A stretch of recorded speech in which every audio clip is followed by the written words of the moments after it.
au moment où, je vous dis, les politiques, les députés ou le groupe France Insoumise à l'Assemblée nationale ne se satisfait pas de cette enquête, pas judiciaire, mais peut-être de l'IGPN et de l'enquête administrative. Il souhaite même une enquête parlementaire, une commission d'enquête. On écoute Édouard Philippe et on en parle avec Alexis Corbière de la France Insoumise.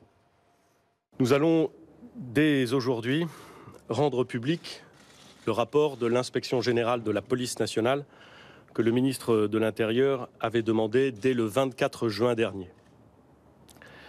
Celui-ci indique qu'à la lumière des faits connus à la date de sa rédaction, je cite, « Il ne peut être établi de lien entre l'intervention des forces de police et la disparition de M. Steve Maya Caniço. » Nous sommes avec Alexis Corbière, député de la France Insoumise de Seine-Saint-Denis. Donc l'IGPN, ce que nous dit le Premier ministre, n'établit pas de lien, l'enquête de l'IGPN, le rapport de l'IGPN, entre la mort de Steve Maya Caniço et l'intervention de la police. Mais il souhaite maintenant une nouvelle enquête, l'inspection générale de l'administration. Mais vous voulez que ce soit aussi l'Assemblée nationale qui s'en saisisse. Oui, bon, c'est toujours délicat. Merci de m'inviter, de parler. On pense d'abord, pardon, aux familles. Hein. Je sais que c'est... Bon, je leur adresse mes condoléances, c'est quelque chose de très douloureux, c'est difficile de faire du commentaire politique sur quelque chose qui doit être aussi violent. Mais bon. Vous en êtes à l'initiative de cette demande, du coup ça devient bien sûr, non, mais parce politique. Que le jour où on retrouve le corps, c'est, je veux dire, ça fait 5 semaines, il y a quand même quelque chose, c'est lourd, quoi, et on peut comprendre que d'abord, faut penser à eux et leur faire preuve, leur manifester une affection. Bon, après, effectivement, nous sommes, ça fait déjà 15 jours que nous avons demandé qu'il y ait une commission d'enquête parlementaire. Pourquoi ? Parce qu'il nous semble, bon, l'IGPN a fait son travail. De ce que je comprends du rapport, il y a plus de points d'interrogation et de questions que vraiment de réponses sur des choses très précises. Par exemple, j'écoutais encore les avocats de beaucoup de gens qui se sont portés partie civile à l'occasion de cette soirée, qui aimeraient savoir le nombre de grenades qui ont été lancées, vraiment les ordres qui ont été donnés. Tout ça, c'est un rapport de l'IGPN extrêmement flou. Le Premier ministre lui-même prétexte de ça pour dire qu'il n'y voit pas clair. Bon, nous demandons une commission d'enquête parlementaire parce qu'il nous semble que ce que nous voulons savoir, sans nous substituer à la justice, c'est quelle est la chaîne politique. Parce que la question a posé la chaîne de responsabilité politique. La question a posé, c'est quelles sont désormais les doctrines de maintien de l'ordre, notamment les consignes qui viennent de M. Castaner, ministre de l'Intérieur, qui sont après mises en application par les préfets et ensuite par les forces de l'ordre. Je vais illustrer mon propos. C'est Mediapart qui a révélé qu'il y a 2 ans, au même endroit, en 2017, sur le même quai de Loire, la même sono, les forces de l'ordre, lorsqu'elles sont intervenues à 4 heures du matin, finalement ont fait le choix de ne pas charger en raison du danger qu'il y avait de la proximité de la Loire. Et ils ont opéré, je mets des guillemets, un repli stratégique, parce que chacun a considéré qu'intervenir était particulièrement dangereux. Pour quelle raison ? En 2019, il n'y a pas cette prudence. D'où vient l'idée que désormais, en raison du fait, j'habite pas Nantes, mais je me suis renseigné depuis, il n'y a pas d'habitation à côté, hein, personne n'est dérangé. L'idée, le problème est que l'autorisation est à 4 heures du matin et manifestement, elle est dépassée d'une demi-heure. Tout ça peut amener à ce que les gens soient... Il y a un procès verbal, ils sont sanctionnés. On peut très bien avoir le responsable, lui dire « Monsieur, l'autorisation est à 4 heures du matin ». Enfin, pour quelle raison cela dégénère? Alors on nous dit il y a des canettes... Mais selon vous, ça ne peut venir que des forces de l'ordre, le fait que ça dégénère. Il y a des consignes, et moi c'est ce que je veux savoir. D'où viennent les consignes? Les forces de l'ordre, ils exécutent. D'accord? Enfin, un métier difficile. Ça ne veut pas dire qu'ils sont hors de toute responsabilité, mais qui décide, à un moment donné, de dire « Il faut... » Et on a vu des vidéos, vous avez peut-être regardé, envoyer des lacrymogènes, faire une charge. Ces vidéos qui circulent, on entend des dizaines de voix de jeunes qui disent « Arrêtez, il y a la Loire, etc. » Qui décide de ça? Qui décide de ça à la lumière du fait que 2 ans auparavant, dans les mêmes situations, il semble que, à juste raison... D'où la demande de l'inspection générale de l'administration aussi, pour savoir quelle a été la chaîne de commandement. Là, c'est ce que demande le Premier ministre. On aurait pu la déclencher plus tôt, parce que je rappelle que la responsabilité du préfet, qui selon moi, d'une manière ou d'une autre quand même, est un peu engagé, ou du moins, et c'est un acteur majeur. Jusque-là, l'IGPN ne s'intéresse pas du tout au préfet. Pourquoi tout ce temps, une fois de plus, pour que les choses se mettent en œuvre? Et puis après, je dois le dire, en mesurant mes propos, que je suis un peu vacciné à force du fait que dernièrement, chaque fois que l'IGPN rend un rapport, c'est pour considérer que... Vous ne lui faites pas confiance? Du moins, écoutez... C'est pour considérer que circuler, il n'y a rien à voir. Je veux leur faire confiance. Je veux leur faire confiance. Parce que je veux faire confiance à la police de mon pays. Je veux faire confiance à la justice de mon pays. Mais j'observe que dans des choses quand même qui me surprennent, je pense à ces 140 jeunes de Mantes-la-Jolie mis à genoux, les mains derrière le dos, l'IGPN a considéré qu'il fallait un classement sans suite et que la justice a suivi.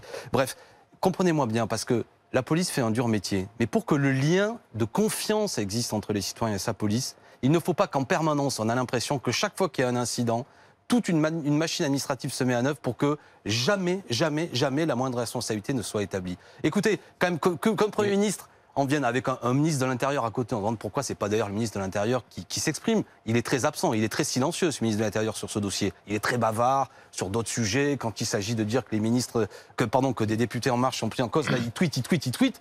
Mais jusque-là, il ne s'était même pas adressé aux familles. Bon, j'ai l'impression, Alexis Corbière, que la France insoumise, et j'emploie l'expression à dessein, désolé, mais peut se faire Castaner. C'est-à-dire, vous n'avez pas réussi au moment des gilets jaunes avec toutes les enquêtes d'IGPN et ce qui s'est passé avec des mains arrachées, des gens qui ont été éborgnés, et vous vous dites là maintenant, c'est le moment peut-être d'arriver à faire tomber Castaner. Alain Truchot, j'ai envie de retourner votre expression un peu triviale, mais je la comprends, que c'est plutôt le sentiment que M. Castaner veut se faire des gilets jaunes, veut se faire manifestant peut-être des jeunes, on ne peut imaginer que sur place, en raison de ce qui s'est passé avec la ZAD, etc., de tout ce qui, des fois, des manifestations violentes. Vous voyez ce que je veux dire? Il y a plutôt une espèce d'autoritarisme, peut-être, c'est du moins l'hypothèse, peut-être que je me trompe, mais d'un ministre, ou même, je veux le dire autrement, en vérité, le fond de ma pensée, je pense que c'est un ministre faible, qui en raison de l'exaspération qui existe aujourd'hui dans la police. Et les policiers sont épuisés. On leur doit 21 millions d'heures supplémentaires. On leur a fait faire le sale boulot, souvent de contact avec les gilets jaunes de manière exagérée. Ils ne contrôlent plus rien. Et aujourd'hui, son seul rôle, c'est de couvrir.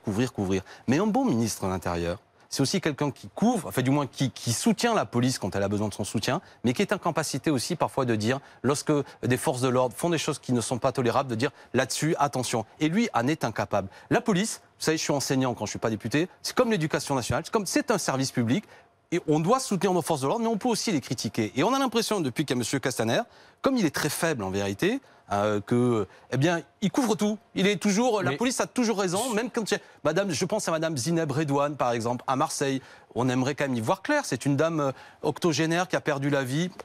Rien. On a vu lors d'un samedi de manifestation des Gilets jaunes où elle a été touchée par un tir une quinzaine d'œils éborgnés, 115 journalistes blessés. Tout ça, il n'y a jamais la moindre... Pourquoi, en ce qui concerne la mort de Steve, puisqu'il y a les enquêtes administratives, et puis il y a l'enquête judiciaire, pourquoi ne pas attendre la fin de l'enquête judiciaire? Mais parce que l'enquête judiciaire, elle va chercher des responsabilités juridiques.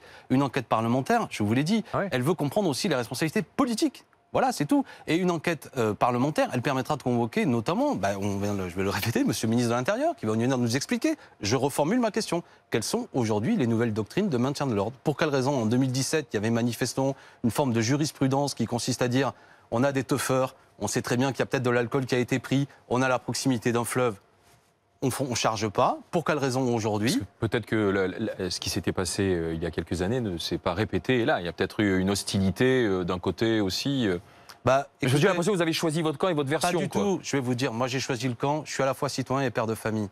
Voilà, j'ai des filles de 17-19 ans. J'ai pas envie cet été, si elles participent à des festivals de musique, de me dire que peut-être à 3 heures, si l'organisateur n'a pas coupé la musique, il va y avoir une charge de police. Moi, j'ai pas envie pour moi, j'ai pas envie pour vous, vos enfants, j'ai pas envie pour n'importe qui. Et je veux seulement faire confiance à la police. Mais que les policiers qui m'écoutent me comprennent bien. Je sais qu'ils font un sale boulot. Vous savez, à Bagnolet, à Montreuil, je les vois. Et je pense que le difficile lien qui doit exister entre la population et la police, il faut le renforcer. Et le sentiment qu'ont beaucoup de citoyens, parfois à tort, mais c'est que, bon sang, quand il y a un problème avec la police, on n'a jamais d'explication très claire. Donc, toute la clarté.